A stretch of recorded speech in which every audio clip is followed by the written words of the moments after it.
Hi! Welcome to my channel. ఎవరికీ చెప్పొద్దు. ఎవరికీ చెప్పొద్దంటే మీరేం ఊరుకోరు నాకు తెలుసు. ఈరోజు మనం అటుకుల ఉగ్గాని అదే అండి పోహా ఎలా తయారు చేసుకుందామో చూద్దాము.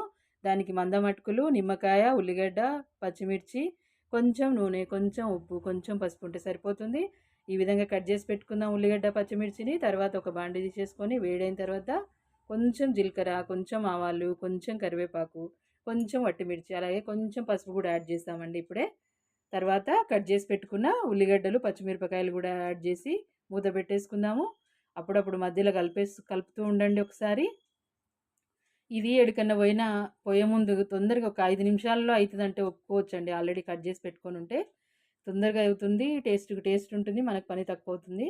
ఉప్పు కూడా యాడ్ చేసాము. నెక్స్ట్ నిమ్మకాయ కూడా ఇప్పుడు యాడ్ చేస్తున్నానండి. కొందరు తర్వాత అటుకులలో యాడ్ చేస్తారు. అంతవరకు మనం ఈ విధంగా అటుకుల్ని కడిగేసి పెట్టుకొని ఈ విధంగా కలిపేసుకుంటే మనకు వేడి వేడి పోహా